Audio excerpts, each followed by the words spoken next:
الف لام میم اللہ لا الہ الا هو الحی القیوم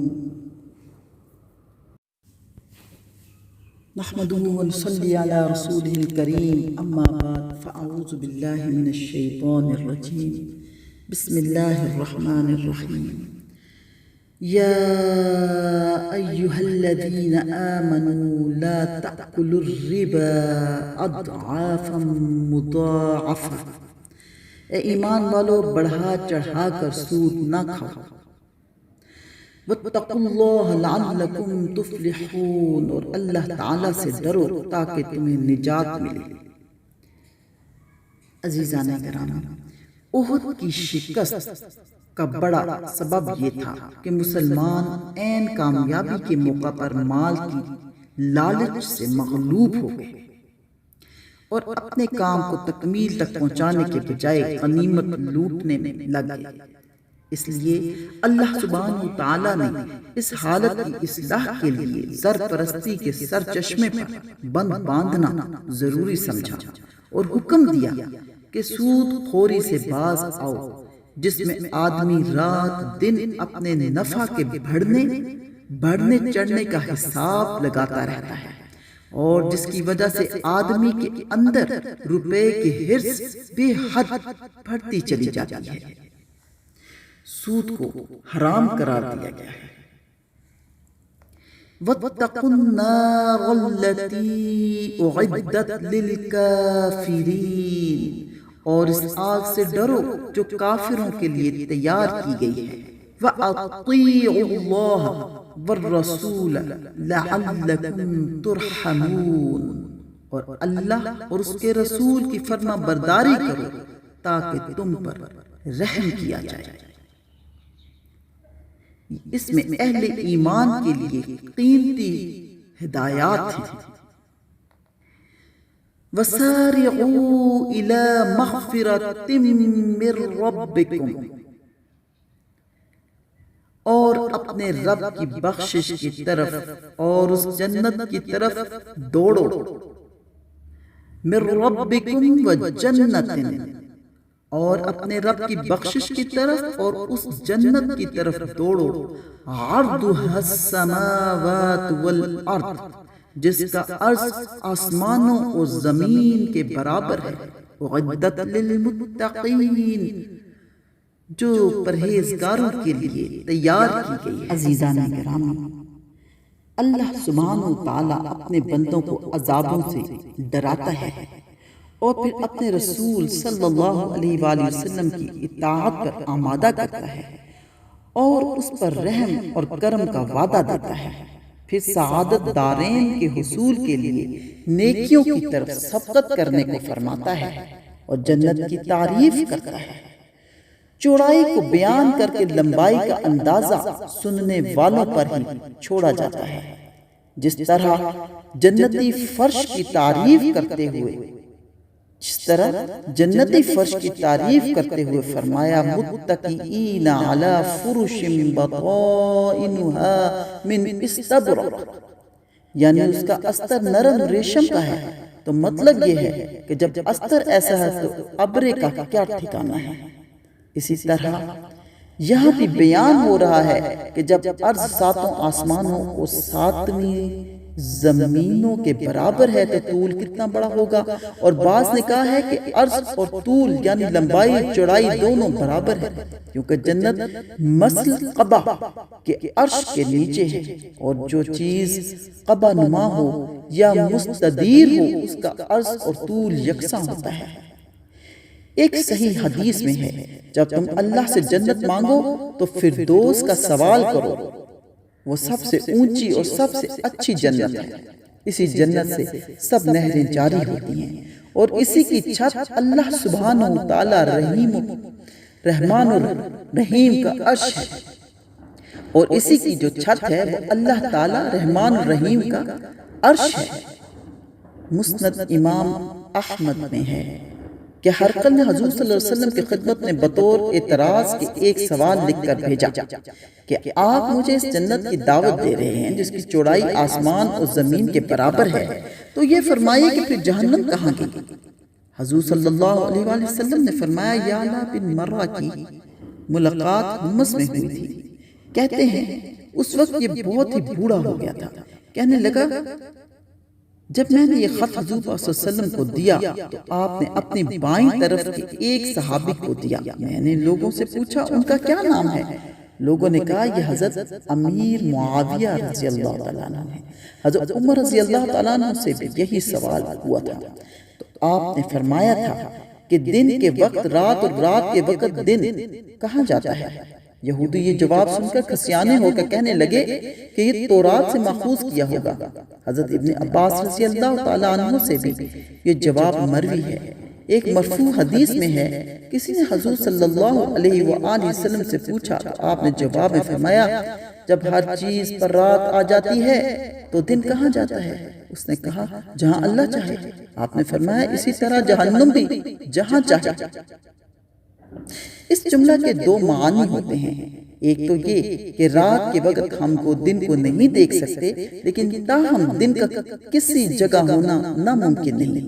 اسی طرح گو جنت کا عرض اتنا ہی ہے، لیکن پھر بھی جہنم کے وجود سے انکار نہیں ہو سکتا۔ جہاں اللہ تعالیٰ چاہے وہ بھی ہے۔ دوسرے معنی یہ کہ جب دن ایک طرف چڑھنے لگا رات دوسری جانب ہوتی ہے۔ اسی طرح جنت اعلیٰ علیین میں ہے، اعلیٰ علیین میں، اور دوزخ اسفل السافلین میں، تو کوئی نفی کا امکان نہیں رہا۔ واللہ اعلم۔ الذين ينفقون في السراء والضراء والكاظمين الغيظ والعافين عن الناس، جو لوگ آسانی میں اور سختی کے موقع پر بھی اللہ کے راستے میں خرچ کرتے ہیں، غصہ پینے والے اور لوگوں سے درگزر کرنے والے ہیں۔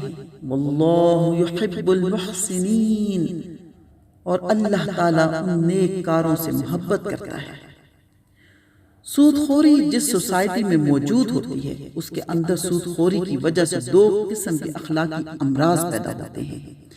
سود لینے والوں میں حرص اور طمع، بخل اور خود غرضی، اور سود دینے والوں میں نفرت، غصہ اور بغض، حسد۔ احد کی شکست میں ان دونوں قسم کی بیماریوں کا کچھ نہ کچھ حصہ شامل تھا۔ اللہ تعالیٰ مسلمانوں کو بتاتا ہے کہ سود خوری سے فریقین میں جو اخلاقی اوصاف پیدا ہوتے ہیں ان کے بالکل برعکس انفاق فی سبیل اللہ سے یہ دوسری قسم کے اوصاف پیدا ہوا کرتے ہیں، اور اللہ تعالیٰ کی بخشش اور اس کی جنت اسی دوسری قسم کے اوصاف سے حاصل ہو سکتی ہے، نہ کہ پہلی قسم کے اوصاف سے۔ پھر اللہ سبحانہ وتعالیٰ اہل جنت کا وصف بیان فرماتا ہے کہ وہ سختی میں اور آسانی میں، خوشی میں اور غمی میں، تندرستی میں اور بیماری میں، غرض ہر حال میں وہ راہ اللہ اپنا مال خرچ کرتے رہتے ہیں۔ جیسے اور جگہ ہے، آیت مبارکہ ہے الذین ينفقون اموالهم باللیل والنہار سرا وعلانیۃ فلہم اجرہم عند ربہم ولا خوف علیہم ولا ہم یحزنون، یعنی وہ لوگ دن رات چھپے کھلے خرچ کرتے رہتے ہیں، کوئی امر انہیں اللہ تعالی کی اطاعت سے باز نہیں رکھ سکتا، اس کی مخلوق پر اس کے حکم سے احسان کرتے رہتے ہیں۔ یہ غصے کو پی جانے والے اور لوگوں کی برائیوں سے درگزر کرنے والے ہیں۔ قسم کے معنی چھپانے کے بھی ہیں، یعنی اپنے غصہ کا اظہار بھی نہیں کرتے۔ بعض روایتوں میں ہے اے ابن آدم اگر غصہ کے وقت تجھے یاد رکھوں گا، یعنی ہلاکت کے وقت تجھے ہلاکت سے بچا لوں گا۔ ابن ابی حاتم اور حدیث میں ہے رسول اللہ صلی اللہ علیہ وسلم فرماتے ہیں جو شخص اپنا غصہ روک لے اللہ تعالیٰ اس پر سے اپنے عذاب ہٹا لیتا ہے، اور جو بھی اپنی زبان خلاف شرع باتوں سے روک لے اللہ تعالیٰ اس کی پردہ پوشی کرے گا، اور جو شخص اللہ تعالیٰ کی طرف معذرت لے جائے اللہ تعالیٰ اس کا عذر قبول فرماتا ہے۔ یہ مسند ابو یعلا، یہ حدیث غریب ہے اور اس کی سند میں بھی اختلاف ہے، اور حدیث شریف میں ہے آپ صلی اللہ علیہ وسلم فرماتے ہیں پہلوان وہ نہیں جو کسی کو بچھاڑ دے، بلکہ حقیقتاً پہلوان وہ ہے جو غصہ کے وقت اپنے نفس پر قابو رکھے۔ صحیح بخاری صحیح مسلم میں رسول اللہ صلی اللہ علیہ وسلم فرماتے ہیں تم میں سے کوئی ایسا ہے جسے اپنے وارث کا مال اپنے مال سے زیادہ محبوب ہو؟ لوگوں نے کہا حضور صلی اللہ علیہ وسلم کوئی نہیں۔ آپ صلی اللہ علیہ وسلم نے فرمایا میں تو دیکھتا ہوں کہ تم اپنے مال سے زیادہ اپنے وارث کا مال چاہتے ہو، اس لیے کہ تمہارا مال تو در حقیقت وہ ہے جو تم راہ اللہ اپنی زندگی میں خرچ کرتے ہو، اور جو چھوڑ کر جاؤ وہ تمہارا مال نہیں بلکہ تمہارے وارثوں کا مال ہے۔ تو تمہارا راہ اللہ کم خرچ کرنا اور جمع زیادہ کرنا یہ دلیل ہے اس امر کی کہ تم اپنے مال سے اپنے وارثوں کے مال کو زیادہ عزیز رکھتے ہو۔ پھر فرمایا تم پہلوان کسے جانتے ہو؟ لوگوں نے کہا حضور صلی اللہ علیہ وسلم اسے جسے کوئی گرا نہ سکے۔ آپ نے فرمایا نہیں بلکہ حقیقتاً زوردار پہلوان وہ ہے جو غصہ کے وقت اپنے جذبات پر پورا قابو رکھے۔ پھر فرمایا بے اولاد کسے کہتے ہو؟ لوگوں نے کہا جس کی اولاد نہ ہو۔ فرمایا نہیں بلکہ فی الواقعہ بے اولاد وہ ہے جس کے سامنے اس کی کوئی اولاد مری نہ ہو۔